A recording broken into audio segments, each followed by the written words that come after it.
नमस्कार विद्यार्थी मित्रांनो, मी डॉक्टर महादेव जगताप, चौके एस.के. महाविद्यालय बीड, महाराष्ट्र. शेटनेट एक्झाम या मराठी विषयाच्या अनुषंगाने सखोल माहिती देणाऱ्या चॅनलमध्ये आपल्या सर्व विद्यार्थ्यांचं सहर्ष स्वागत आहे.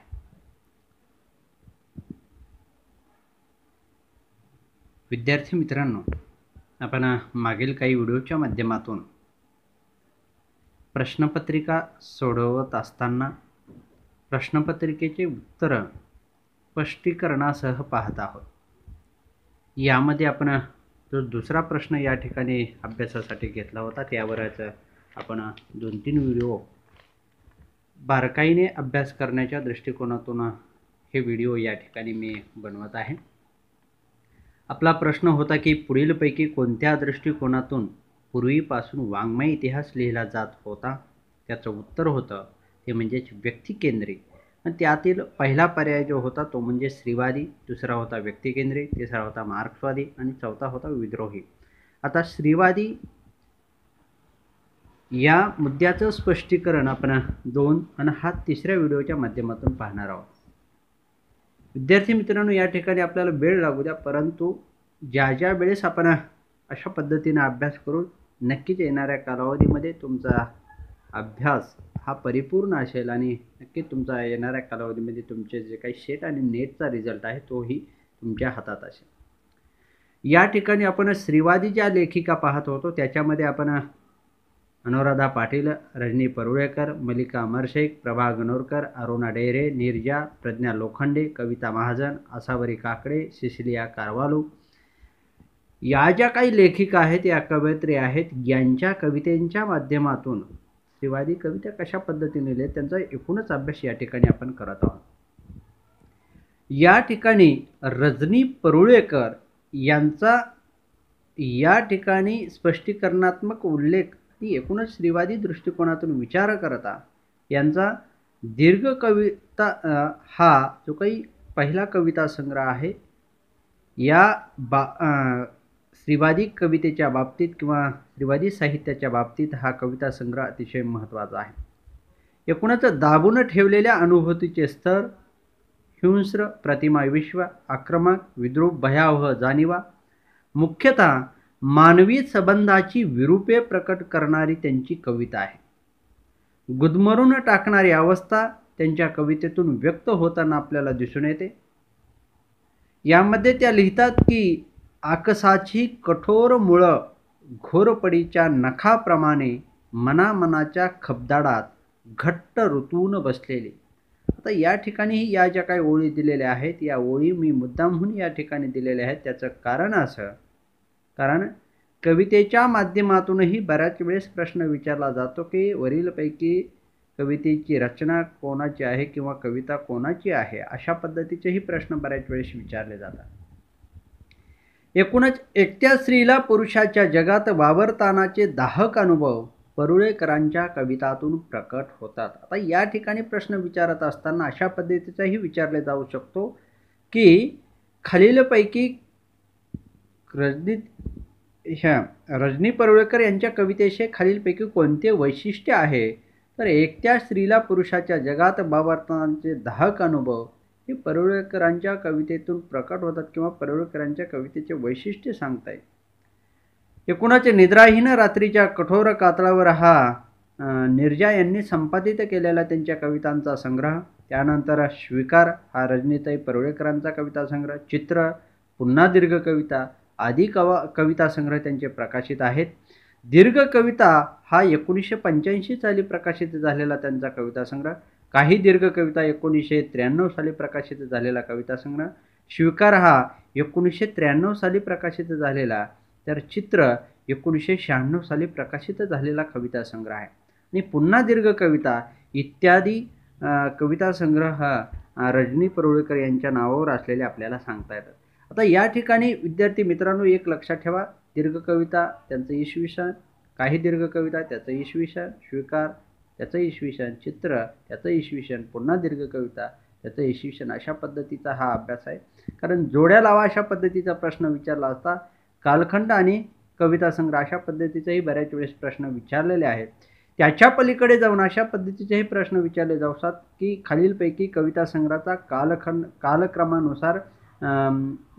कालक्रमानुसार लिहा। अशा वेळेस तुम्हाला या कविता संग्रहाचे कालखंड माहीत असणं गरजेचं आहे आणि त्या अनुषंगाने या ठिकाणी आपण ते पाहिलेले आहेत। आता काही रचना पहा। कुठून तरी पक्ष्यांचा थवा यावा, तसे शब्द येतात, तळ हातावर उतरतात, खांद्यावर बसतात, कविता पूर्ण झाली की। बघा,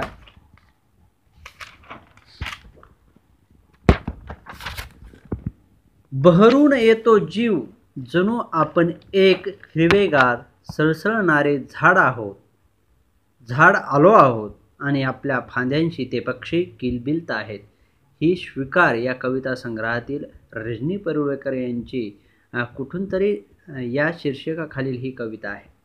यानंतर अचानक कुठून तरी खूपशा चिमण्या कुंपणावर बसून झोके घेतात रमून गेल्या, तारेच्या उग्र पिळदार गाठी त्यांनी किती सहजपणे टाळल्या होत्या।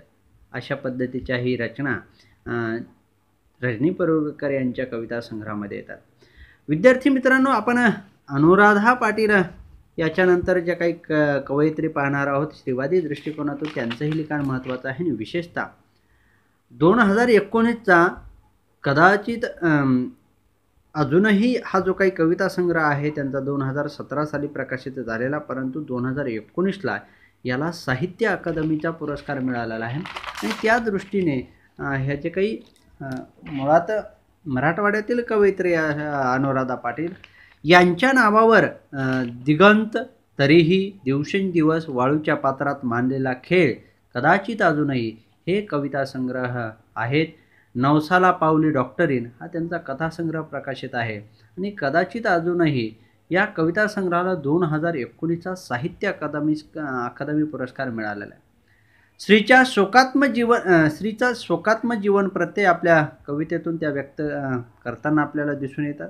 एकूणच प्राध्यापक राग जाधव यांनी आधुनिक मराठी कवयित्रींची कविता या त्यांच्या समीक्षात्मक ग्रंथामध्ये जी 1975 नंतरच्या कवयित्रींचा विचार केलेला आहे, त्याच्यामध्ये ते लिहितात की जीवनमूल्यांची, स्त्रीची, स्त्रीत्वाची, प्रापंचिक भूमिकेची, व्यक्तिगत मूल्यमापनाची जुनी संदर्भ चौकट 1975 नंतरच्या कवयित्रीने मोडून टाकली आहे।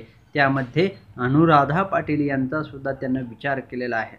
म्हणजेच एकूणच या ठिकाणी हा जो काही मुद्दा या ठिकाणी घेण्याचं कारण असं की बऱ्याच वेळेस सेट आणि नेट परीक्षेमध्ये तुम्हाला जीवनमूल्याची, स्त्रीची, स्त्रीत्वाची, प्रापंचिक भूमिकेची, व्यक्तिगत मूल्यमापनाची जुनी संदर्भ चौकट 1975 नंतरच्या कवयित्रीने मोडून टाकली आहे।